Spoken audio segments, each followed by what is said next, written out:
mitra, kolaborator, dan agenda yang pada kali ini, serta seluruh calon peserta Public Health Hackathon 2026 yang kami banggakan. Selamat datang di kick-off meeting Public Health Hackathon 2026. Perkenalkan, saya Zulfa yang akan memandu acara di siang kali ini. Senang sekali bisa bertemu teman-teman semua di sini. Sambil menunggu teman-teman mungkin bisa say hi ya, mungkin bisa memperkenalkan dirinya di kolom chat dari asal kampus mana, boleh teman-teman komen di kolom chat asal kampus dan namanya, nanti kita bisa saling sapa seperti itu. Dan ya, senang sekali teman-teman, pada kesempatan kali ini kita akan bersama-sama mengikuti rangkaian kegiatan Kick-Off Meeting Public Health Hackathon 2026. Harapannya pada sesi ini teman-teman bisa lebih dapat memahami nantinya terkait dengan konsep, alur, serta ketentuan-ketentuan ya dari kompetisi hackathon hari ini. Nah, teman-teman, nantinya akan ada beberapa agenda pada sesi kali ini. Yang pertama nanti akan ada pembukaan, kemudian ada sesi briefing, kemudian juga akan ada sesi tanya jawab, dan diakhiri dengan foto.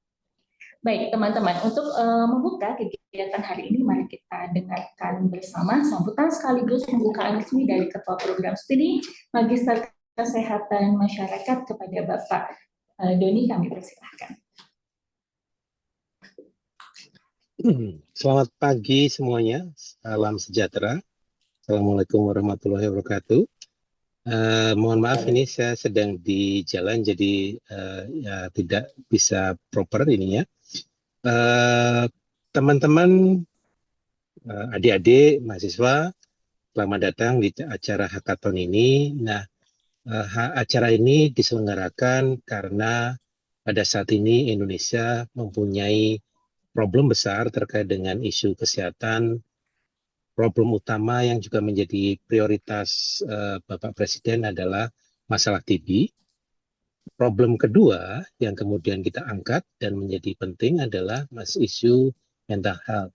Kita tahu bahwa dalam era sosial media, isu mental health itu menjadi sesuatu isu yang sangat luar biasa besar di kalangan anak muda terutama.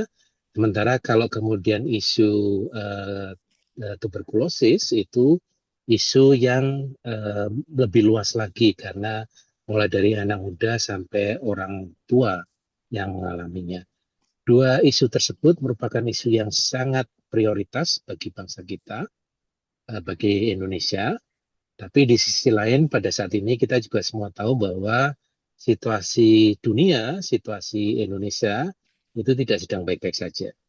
Ada ancaman perang, ada ancaman krisis global, ada masalah di Indonesia juga.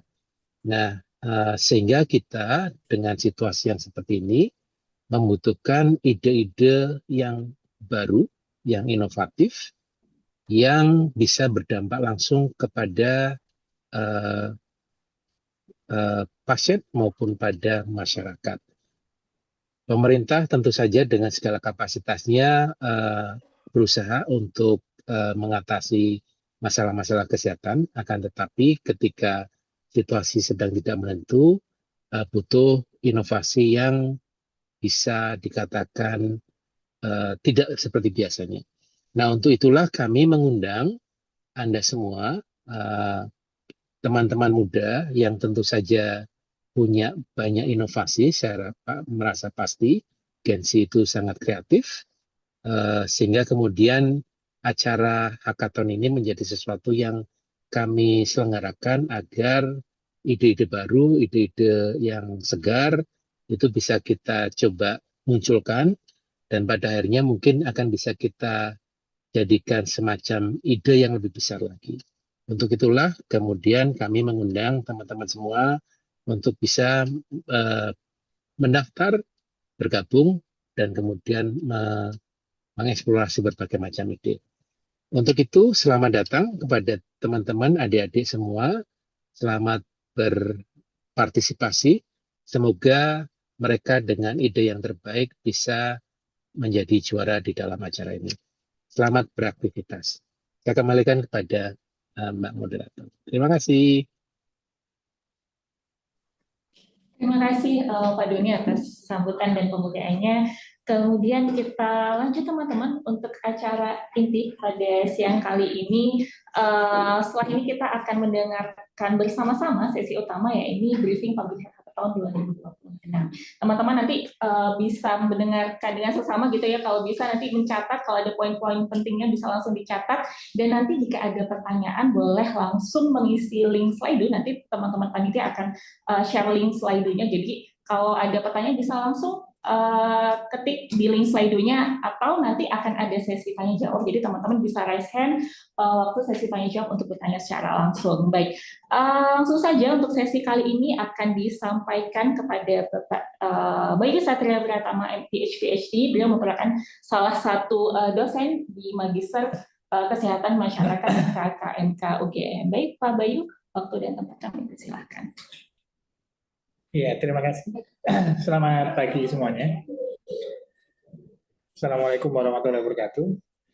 Ya, izinkan saya presentasi sedikit mengenai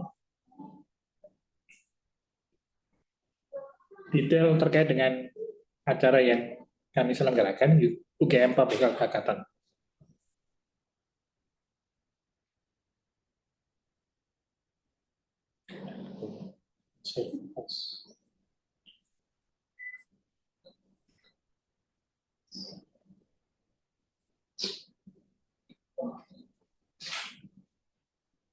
Nah, ada salah teknis sebentar.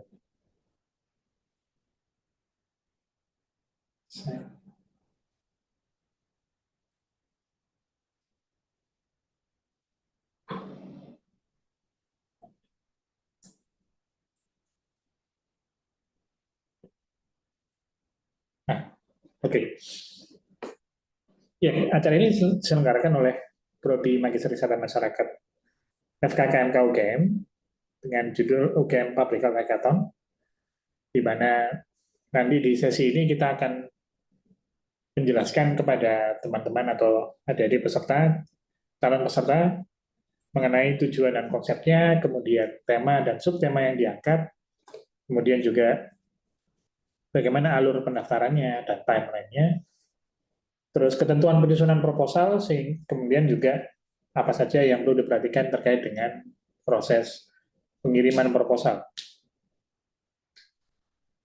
Seperti yang sudah disampaikan oleh Dr. Doni tadi, bahwa salah satu latar belakang yang menginisiasi kami untuk mengadakan ini adalah adanya permasalahan kesehatan masyarakat, terutama terkait dua hal yang sedang ini menjadi pusat perhatian, yaitu terkait dengan beban penyakit tuberkulosis dan kemudian juga terkait masalah kesehatan mental. Nah, untuk tuberkulosis sendiri, ini kita dihadapkan dengan masih ada masalah terkait dengan keberlanjutan pengobatan dan juga kondisi pasien, yang dimana kondisi pasien ini gabungan juga dengan masalah kesehatan mental, di mana biasanya akhir-akhir ini juga ditemukan pasien tuberkulosis itu mengalami gangguan kesehatan mental juga, dan itu menjadi lebih rentan karena adanya stigma sosial yang masih cukup kuat terhadap pasien-pasien TB. Sedangkan untuk di masalah kesehatan mental sendiri, ya seperti kita ketahui di remaja dan mahasiswa ini meningkat terutama sejak pandemi kemarin, tapi seperti kita lihat tidak diimbangi dengan akses ke pelayanan kesehatan yang cukup memadai. Seperti contohnya di puskesmas itu belum semuanya punya psikolog seperti itu. Dan kemudian sistem dukungannya dari luar pelayanan kesehatan itu juga kadang di beberapa tempat itu masih terbatas. Belum mungkin semua kampus atau sekolah punya sistem pendukung untuk mencegah terjadinya perilaku bunuh diri dari mereka yang mengalami gangguan kesehatan mental ini memadai. Oleh karena itu, ya kami mengharapkan tadi ada ide solusi yang inovatif yang juga mengutamakan kolaborasi dan integrasi antar disiplin ilmu untuk mengatasi masalah kesehatan ini. Karena kami tahu dari teman-teman atau adik-adik semuanya ini biasanya idenya itu kreatif, cuma mungkin belum diutarakan. Jadi diharapkannya di sini ada ide yang bisa ditawarkan, terutama dari dengan adanya kerjasama dengan dua NGO terkait dengan kesehatan mental dan TB. Ini harapannya, dan juga nanti dari pihak pemerintah, nanti harapannya solusi yang ditawarkan nanti bisa menjadi salah satu alternatif yang bisa menjadi usulan kepada NGO dan pemerintah untuk diadopsi. Gambaran umumnya adalah intinya kita, seperti mungkin biasanya yang terdengar adalah hackathon itu berkaitan dengan AI seperti itu ya. Nah, ini karena kita di ranah kesehatan masyarakat, nah yang kita inginkan adalah di sini kita mengembangkan ide inovasi. Tapi tentu saja ide atau inovatif tersebut harus berbasis evidence.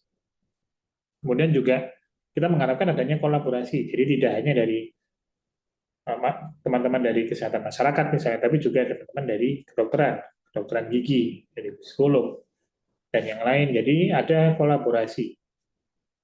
Dan ini dimulai atau inisiasinya bermula dari pendekatan problem solving. Jadi diangkat apa itu masalahnya, kemudian dibuat ide inovasi untuk memecahkan masalah tersebut. Karena yang ingin kita capai adalah adanya solusi yang visible dan potensi untuk diimplementasikannya tinggi. Dan harapannya dari sini kita juga membentuk nanti juga siapa tahu ada jaring kolaborasi lintas disiplin, lintas kampus, kemudian bahkan mungkin juga nanti dengan NGO dan pemerintah itu juga akan terbentuk untuk teman-teman semua. Sehingga dari ide itu bisa dikembangkan nanti harapannya menjadi sebuah solusi yang bisa diimplementasikan dan memiliki dampak. Jadi temanya ada dua, Breaking Barriers in Mental Health and Tuberculosis. Jadi dua tema itu, mental health dan tuberkulosis. Ya, ini meliputi akses terhadap pelayanan kesehatan, stigma sosial, adanya keterbatasan sistem dukungan, maupun faktor perilaku dan kesadaran masyarakat. Subtemanya tadi ada 3 dari satu tema mental health dan tuberkulosis, yaitu adalah terkait dengan student suicide and youth physical distress, psychological distress, jadi terkait dengan kesehatan mental di remaja dan siswa maupun mahasiswa. Kemudian juga terkait dengan TB tadi karena adanya keterbatasan akses, kita ingin melihat subtemanya adalah meningkatkan dukungan dari tempat kerja terkait dengan screening tuberkulosis dan perawatan. Kemudian juga gabungan dari tadi, dari dua tema tersebut adalah bagaimana kita bisa menurunkan atau memperbaiki terkait dengan mental health yang terjadi saat ini di antara pasien-pasien TB. Karena sudah mulai meningkat angkanya terkait dengan gangguan kesehatan mental pada pasien-pasien TB. Nah, untuk bentuk solusinya itu bisa berbagai macam. Jadi bisa boleh berbasis digital, tidak masalah. Tapi tentu saja tadi intinya yang mampu visible untuk diimplementasikan dan inovatif. Ya, jadi tidak hanya inovatifnya, tapi juga visible atau memungkinkan untuk diimplementasi. Jadi boleh digital teknologi boleh ada berbasis AI tidak masalah, chatbot boleh, atau intervensi komunitas juga bisa berbasis peer support mungkin atau program berkaitan dengan komunitas, berbasis masyarakat, atau berupa kampanye perilaku, edukasi, sosial media campaign, atau juga berkaitan dengan inovasi peningkatan layanan kesehatan, sistem model kesehatan atau model integrasi layanan mental health misalnya dengan penyakit yang lain, atau berupa produk yang non digital, jadi seperti alat edukasi, flipchart atau modul modul pelatihan dan yang sebagainya. Ya, nanti bisa disesuaikan dengan tadi intinya inovatif, implementable dan impactful. Jadi tidak hanya inovatif, menarik, tapi juga mampu diimplementasikan dan berdampak. Nah, untuk pesertanya, ini mahasiswa aktif program sarjana. Nah, aktif ini dalam artian belum lulus atau misalnya sudah lulus, sudah wisuda, ya itu tidak bisa. Ya, jadi yang masih nunggu wisuda itu saya masih bisa. Jadi mahasiswa aktif sudah selesai tugas akhir itu monggo, atau misal masih semester berapa di S1 juga tidak masalah, atau dia masih profesi itu boleh untuk mereka yang ada profesinya kayak kedokteran, perawatan, gizi itu bisa. Kemudian timnya terdiri dari 3 orang dari institusi yang sama. Kemudian ini bersifat multidisiplin, jadi dari satu kampus universitas yang sama boleh dari fakultas psikologi misalnya dengan kemudian fakultas kesehatan masyarakat dan fakultas kedokteran, atau kemudian ada lagi dari satunya misalnya 3 itu kedokteran, kesehatan masyarakat, ada dari MIPA itu boleh. Tapi minimal ada 1 anggota dari bidang kesehatan. Jadi tidak boleh semuanya di luar kesehatan. Jadi misalnya ada dari MIPA, ada dari informatika, satunya dari kedokteran. Nah itu boleh. Minimal 1 anggota dari bidang kesehatan. Nah, bidang kesehatannya apa aja? Ini banyak. Contohnya ada kesehatan masyarakat, kedokteran, gizi, keperawatan, kebidanan, farmasi, kedokteran hewan, psikologi, dan yang lain. Jadi cukup luas, tapi yang masuk dalam klaster kesehatan. Kemudian untuk lini masanya, ini 14 Maret kemarin sudah dibuka, sekarang kick off dan briefing, nanti harapannya di 4 April itu batas akhir pengumpulan proposal. 11 April kita umumkan seleksinya, nanti yang terpilih di 20 April akan ada sesi panel dengan expert, di mana di situ nanti akan disesuaikan dengan jalur yang ditempuh, tema-temanya tadi. Jadi di situ akan teman-teman akan dibagi menjadi beberapa sesi panel dan akan bertemu dengan expert untuk memperdalam lagi usulan dari inovasi yang bisa ingin disampaikan atau ingin diusulkan tadi. Di tanggal 2 Mei dan akan ada final. Mana final ini kami mengundang teman-teman yang lolos ke final untuk hadir secara luring di kampus FK KMK UGM. Di mana nantinya di situ juga akan ada banyak kegiatan lain selain final dari Public Health Hackathon. Jadi kalau saya yang lolos final bisa ngajak teman-temannya untuk hadir ke kampus FK KMK UGM untuk mendukung dan juga hadir di acara pendukungnya. Nah, untuk struktur proposalnya yang diinginkan ada pendahuluan. Ini berisi latar belakang, kan tadi harus berbasis problem solving, jadi ada masalah yang diajukan itu apa, dijelaskan di pendahuluan. Nah, kemudian diisi, itu baru. Apa solusi yang ingin disampaikan, bentuknya seperti apa, dan dampaknya seperti apa yang ingin diukur dari solusinya. Ya, jadi itu bagian dari isi. Nah, ini kalau bisa di situ juga disampaikan citasinya tadi, karena diharapkan ini berbasis evidence. Jadi solusinya itu ada berbasis bukti yang sudah ada sebelumnya dan boleh dikembangkan lebih spesifik, itu bisa.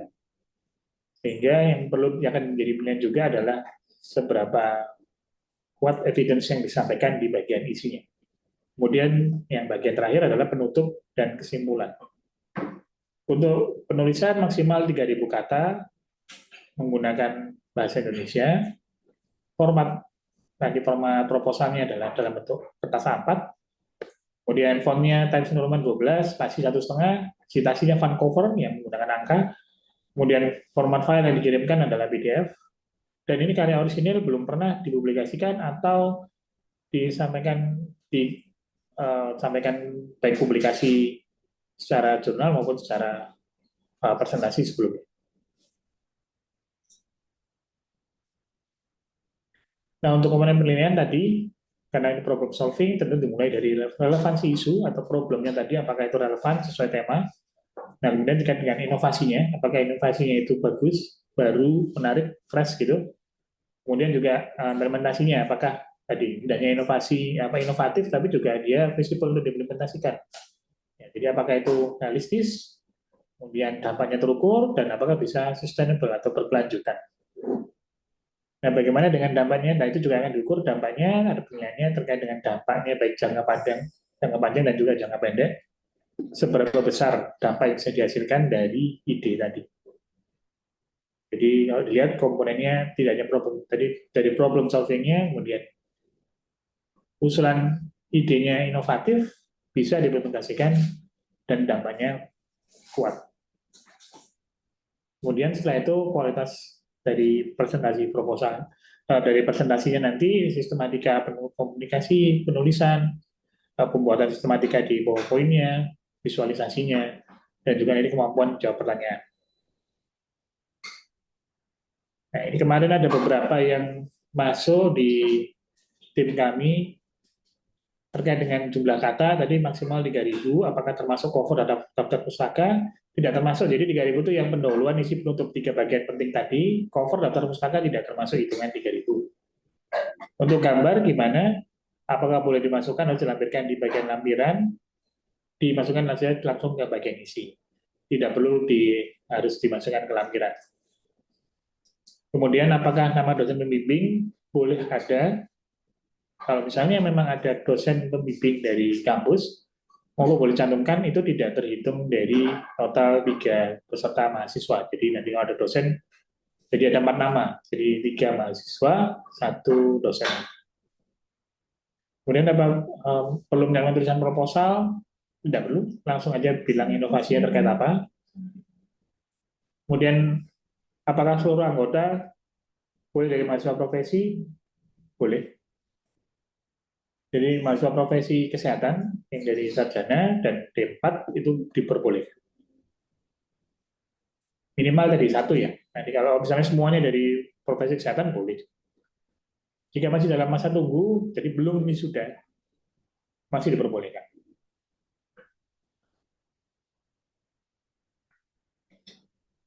Mungkin itu dari saya. Kalau ada pertanyaan bisa disampaikan via klik. Ya, Slido.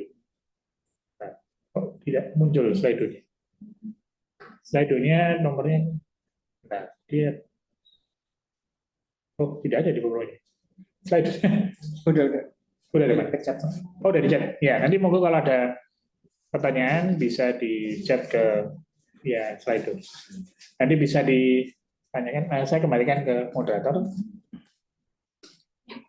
Baik, terima kasih banyak Pak Bayu. Tadi penyampaiannya sudah cukup detail dan lengkap ya teman-teman, mulai dari tema-tema yang kami angkat, apa saja sub temanya, kemudian juga penjelasan tentang proposal juga cukup detail. Timeline yang perlu teman-teman perhatikan juga tadi sudah cukup rinci, jadi bukan diperhatikan, nanti teman-teman timeline-nya mulai dari proposal hingga seleksi dan seterusnya. Teman-teman silakan di sini jika ada pertanyaan. Tadi kami sudah share link Slido, jadi kalau ada pertanyaan bisa langsung ketik di situ, nanti akan kami bacakan, atau teman-teman kalau mau tanya langsung dipersilakan bisa langsung raise hand. Ada atau belum ada?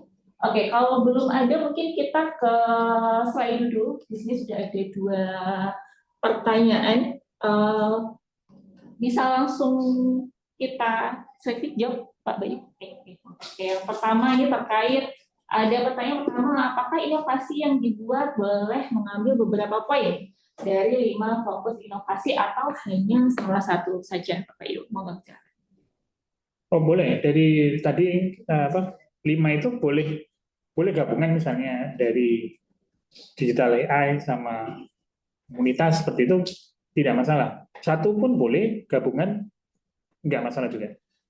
Jadi boleh dia beberapa poin ataupun hanya fokus di 1 saja, pengembangan model komunitas itu boleh juga. Boleh digabung misal pengembangan model dengan yang lain, model inovasi lain kayak apps atau training seperti itu juga boleh. Terima kasih Pak Bayu, sudah cukup jelas ya teman-teman. Jadi boleh gitu ya, dan beberapa poin terkait fokus inovasinya. Kemudian pertanyaan selanjutnya, kalau inovasinya berupa produk seperti itu Pak Bayu, apakah harus sudah ada prototipenya atau boleh hanya sekedar ide seperti itu? Ya, kalau akan lebih bagus kalau memang tadi ya sudah ada prototipenya, tapi kalau misalnya masih berupa idenya juga diperbolehkan. Kalau tadi yang kita nilai adalah inovatif, kemudian dia visible diimplementasikan dan ada dampaknya. Jadi kalau memang sudah ada prototipenya itu akan lebih menambah nilai plus, tapi kalau misalnya belum, nanti teman-teman bisa menjelaskan seberapa visible ini dibuat karena misalnya belum ada prototipenya. Oke, lanjut kita pertanyaan selanjutnya Pak Bayu. Ini apabila dinyatakan lolos seperti itu, lolos final ke UGM, apakah ada presentasi poster nantinya di final atau hanya presentasi biasa saja seperti itu? Iya, nanti presentasinya langsung presentasi oral, presentasi langsung, bukan yang poster.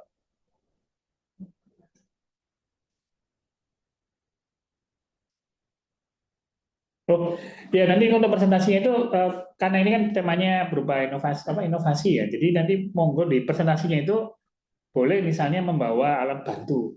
Gitu kan. Jadi nanti pas presentasinya seperti presentasi teman-teman mempresentasikan produknya tadi inovasinya macam-macam. Nah nanti misalnya berupa AI gitu ya, boleh nanti nampilin misalnya pada poster atau ada gambar mengenai prototipenya atau kemudian itu model trainingnya itu menampilkan bentuk flowchartnya seperti apa. Nah itu boleh, ada media bantunya boleh.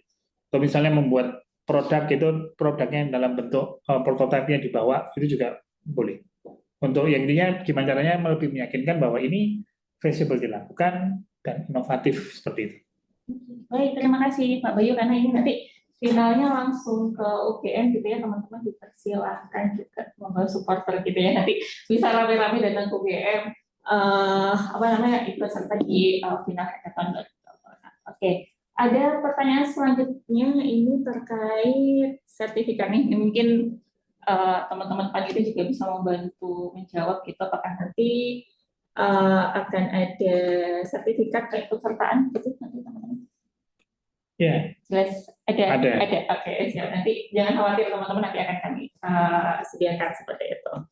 Oke, kemudian pertanyaan selanjutnya, karena ada dua topik ya Pak Bayu di sini tentang kesehatan mental dan gizi, kemudian finalis yang diambil apakah nanti keseluruhan atau masing-masing topik akan diambil finalisnya seperti itu? Nanti tiap topik akan ada representasinya. Jadi tidak finalnya misalnya tidak hanya full semua TP itu enggak, tapi ada yang dari kesehatan mental, TP dan masing-masing topik akan ada perwakilannya. Sudah cukup jelas ya teman-teman, nanti akan masing-masing topik akan ada finalisnya seperti itu. Pertanyaan selanjutnya,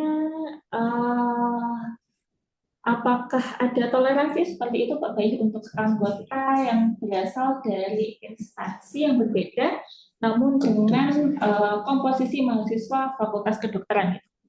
Bagaimana? Ya, untuk saat ini dari kami peraturannya masih sama, yaitu berasal dari institusi yang sama. Jadi bisa dari UGM ya, semuanya dari UGM. Jadi namun boleh lintas fakultas, tapi tidak boleh lintas universitas. Oke, terima kasih Bapak Ibu. Ada pertanyaan selanjutnya, ini lumayan, ini masih ada beberapa pertanyaan lagi. Ya, pertanyaan selanjutnya, apabila peserta yang dinyatakan lolos final ke UGM berasal dari luar Yogyakarta, nah ini apakah ada akomodasi seperti itu? Untuk saat ini kami tidak bisa menjanjikan adanya akomodasi seperti itu.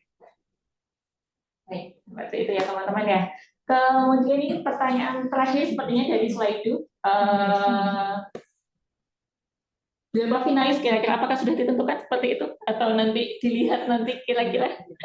Nanti untuk jumlah finalisnya akan diumumkan di pengumuman berikutnya. Jadi mau silakan kirimkan inovasi terbaiknya dulu, nanti kami akan seleksi jumlah finalisnya. Baik, terima kasih Pak Bu. Ini ada pertanyaan baru di slide itu juga. Apakah visualisasi dalam model implementasi perlu berupa desain tampilan seperti UI atau UX seperti itu, atau mockup, atau cukup penjelasan alurnya saja seperti itu? Semakin itu terserah kedalaman terkait dengan inovasinya, itu kami kembalikan ke masing-masing peserta. Tapi ini tadi, kalau memang menampilkan inovatifnya itu bisa dijelaskan sampai sedetail tadi, bisa membuat sampai tampilannya, sampai buat ada mock-up-nya, yang itu bisa ditampilkan di proposal maupun di saat presentasi, itu akan lebih menambah nilai bahwa oh ini sudah lebih jelas produknya seperti ini gambarannya, jadi tidak hanya penjelasan alurnya. Baik, terima kasih Pak Bayu. Ada lagi kan pertanyaan di slide itu sepertinya sudah. Atau mungkin teman-teman ada yang mau tanya langsung, dipersilakan langsung saja raise hand. Nanti bisa disampaikan pertanyaannya atau di chat ada pertanyaan. Mohon maaf ya. Sebentar, karena tidak terlihat jadi harus lihat di sini. Sebentar. Oke ya, ada pertanyaan Pak Bayu di kolom chat terkait kriteria partisipasi. Tadi Pak Bayu, apakah mahasiswa aktif S1 profesi gitu ya dari seluruh Indonesia kita apakah harus mahasiswa aktif? Tadi sudah disampaikan sepertinya, tapi boleh monggo Pak Bayu dijelaskan kembali. Bolehkah atau boleh profesi kesehatan yang masih S1 seperti itu? Harus mahasiswa aktif. Mahasiswa aktif ini bisa mahasiswa S1 atau mahasiswa profesi. Jadi mereka yang masih profesi dietitian, profesi bidan, profesi perawatan, profesi kedokteran, itu kan masih mahasiswa profesi itu boleh. Tapi di luar itu yang misalnya tidak ada profesinya ya dia harus mahasiswa aktif S1. Ada pertanyaan lagi Pak Bayu, satu lagi dari kolom chat. Jika peserta dari satu tim terdiri dari satu bidang tapi masih satu rumpun kesehatan semua, apakah masih boleh seperti itu Pak Bayu? Boleh selama masih dalam satu kampus yang sama. Oke, dengan catatan ya teman-teman asal Dan minimal satu kesehatan. Oh, Jadi kalau misalnya semua rumpun kesehatan satu kampus yang sama, ya itu sangat diperbolehkan. Oke, ada pertanyaan lagi teman-teman, dipersilahkan monggo. Mau raise hand juga boleh. Tadi informasi dari panitia ini yang datang cukup, ini ada dari beberapa kampus juga yang ikut datang. Ada dari, tadi tidak salah, ada dari UNDIP juga hadir, UI, UNED, dan lain-lain. Ada Poltekkes juga. Enggak ada yang mau ditanyakan lagi, silakan teman-teman.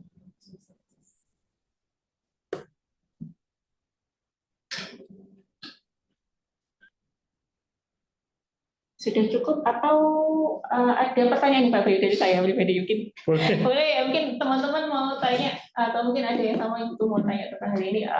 Tadi kan ada sesi semacam sesi mentoring seperti itu Pak Bayu. Jadi apakah di awal itu boleh kita idenya itu masih proses pengembangan gitu, belum fix gitu, nanti sembari berjalan nanti mentoring dan lainnya baru disempurnakan gitu Pak Bayu. Ya, harapannya di awal walaupun mungkin nanti bisa disempurnakan, tapi di awal kalau bisa sudah ada gambaran jelas inovasinya mau ngarahnya kemana. Nah, nanti harapannya dari situ misalnya sudah mau buat website pembelajaran untuk tadi misalnya terkait kesehatan mental. Nah, itu sudah ada gambaran, nanti website seperti ini, apa aja fitur-fiturnya. Nah, mungkin nanti pas saat sesi mentoring yang panel expert tadi itu fitur yang ditawarkan ataupun intervensi yang dimunculkan di website itu bisa lebih spesifik atau bahkan mungkin menambahkan aspek lain dari inovasinya. Tapi di awal sudah ada kejelasan. Jangan yang benar-benar general sekali umum gitu juga jangan. Karena nanti kan kita di awal sudah menilai ini proposalnya.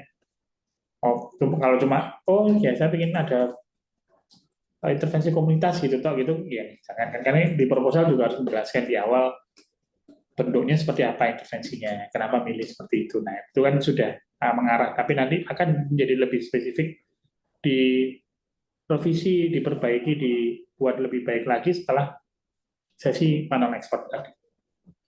Terima kasih Pak Bayu. Ini ternyata masih ada pertanyaan baru lagi di Slido. Apakah boleh kemudian memberikan link Figma ya, untuk memberikan simulasi mockup aplikasi? Oke, saya ulangi lagi. Apakah boleh memberikan link Figma untuk memberikan simulasi mockup aplikasi itu Pak Bayu, atau disarankan hanya mencantumkan gambarnya saja nantinya? Pas presentasi dipersilakan. Mau misalnya menampilkan di situ ada simulasi mockupnya, diperbolehkan. Itu akan lebih bagus lagi. Siap, Pak Bayu. Oke, ada pertanyaan selanjutnya. Untuk proposal nantinya Pak Bayu, apakah bisa menggunakan bahasa Indonesia atau bahasa Inggris seperti itu? Untuk proposal kita menggunakan bahasa Indonesia. Jadi cukup bahasa Indonesia Iya. kan nanti ya. Baik, terima kasih Pak Bayu. Ada pertanyaan lagi atau di chat mungkin? Ada pertanyaan lagi kan? Oke, sepertinya ada pertanyaan lagi di chat.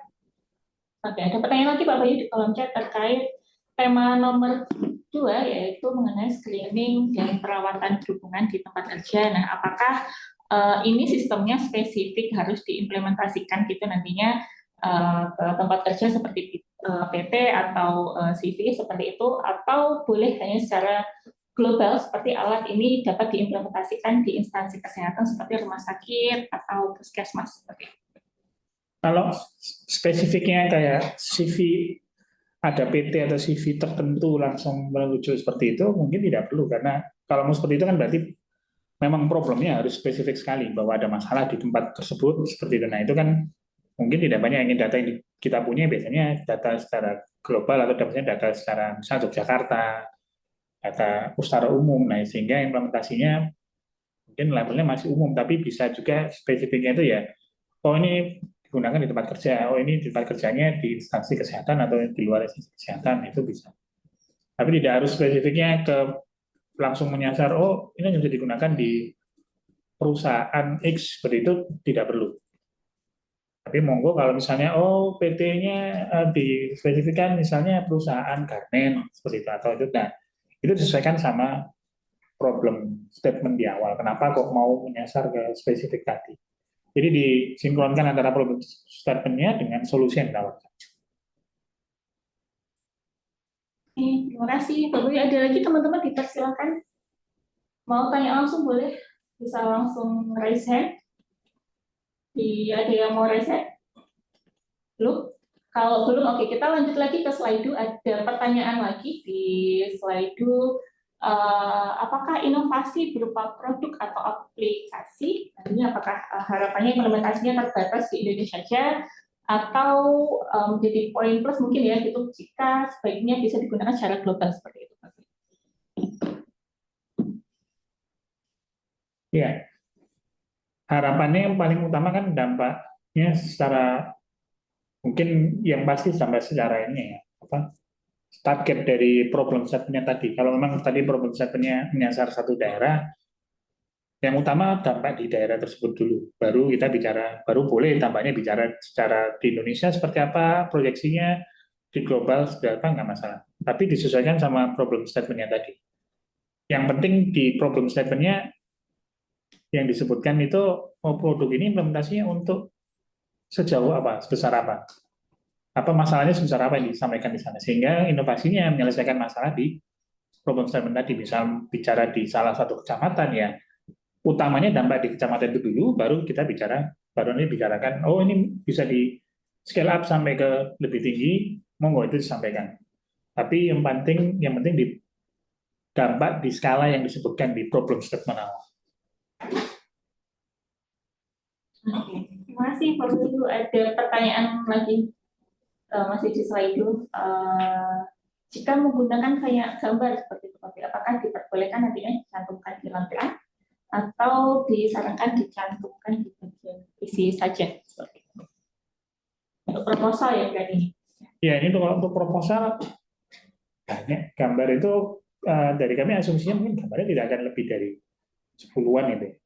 Tapi kalau misal tadi dirasa gambarnya terlalu banyak, bisa dicantumkan ke lampiran, tapi kalau nggak diisi juga nggak masalah. Langsung diisinya saja boleh. Jadi ada, asal gambarnya memang, yang penting gambarnya itu memang menggambarkan inovasinya ya. Jadi memang penting untuk inovasinya dicantumkan, monggo dicantumkan. Kalau memang butuh detail menggambarkannya, dipersilakan. Oke, ada lagi teman-teman mungkin yang masih ingin bertanya atau nanti kalau belum nanti teman-teman terkait pertanyaan atau agendanya, update agenda nanti bisa nanti cek media sosial kami di Instagram @publichealthugm. Nanti semua update terkait agenda hackathon nanti akan kami update di situ. Atau nanti kemarin sudah ada flyer juga ya yang kami share di media sosial, nanti juga bisa cek JP yang tercantumkan. Ada lagi teman-teman di kolom chat mungkin? Belum ada.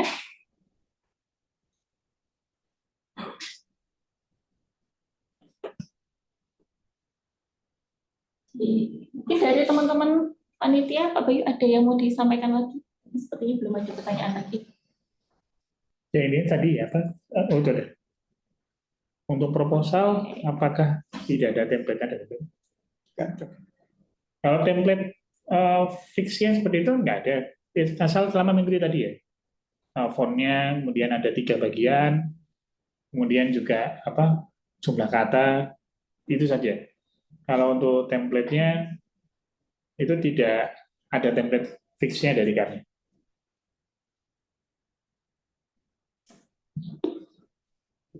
Teman-teman, ada yang mau disampaikan kembali? Jadi perlu diingat juga ya teman-teman, kami tadi sudah sempat share juga timeline-nya, jadi bisa dicek lagi nanti timeline-nya, bisa mulai dikerjakan mulai sekarang gitu, biar nutup gitu ya nanti sama timeline yang kami sediakan.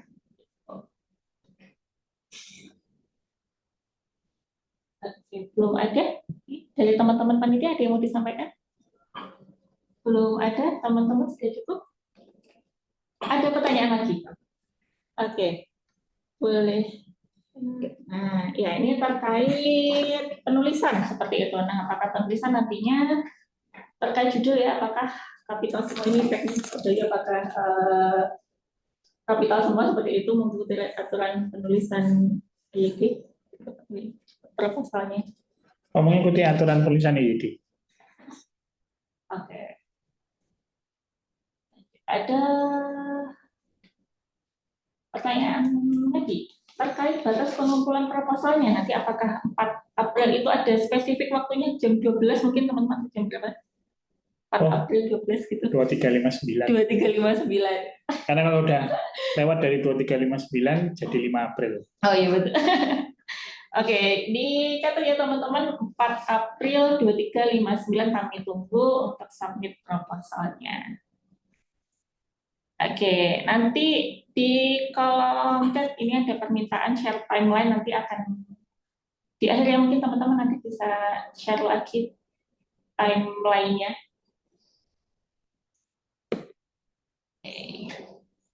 Ada pertanyaan lagi? Silakan teman-teman.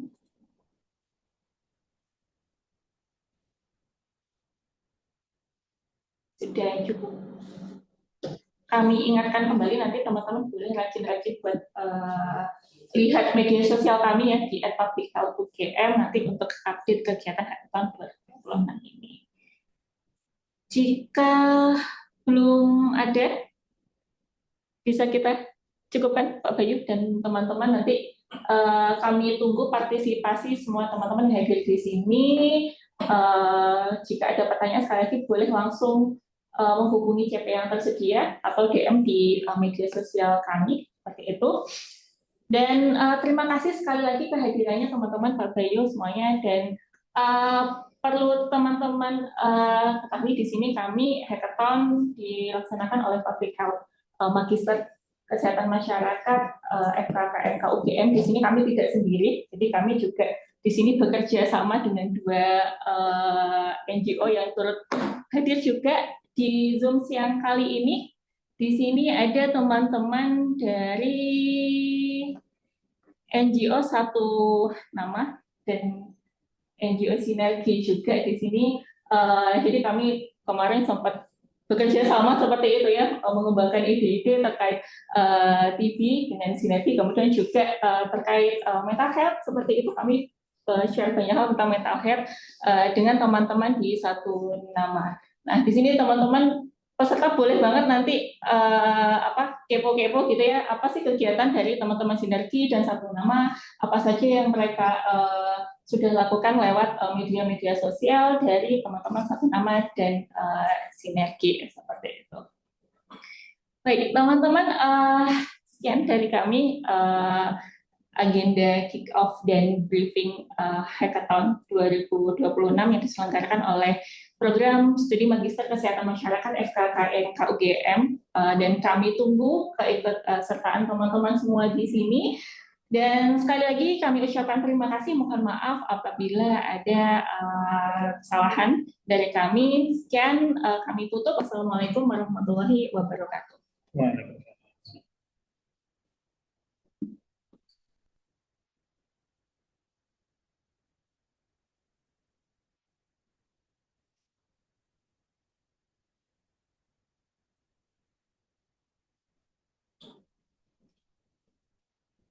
Ya, ditunggu partisipasinya.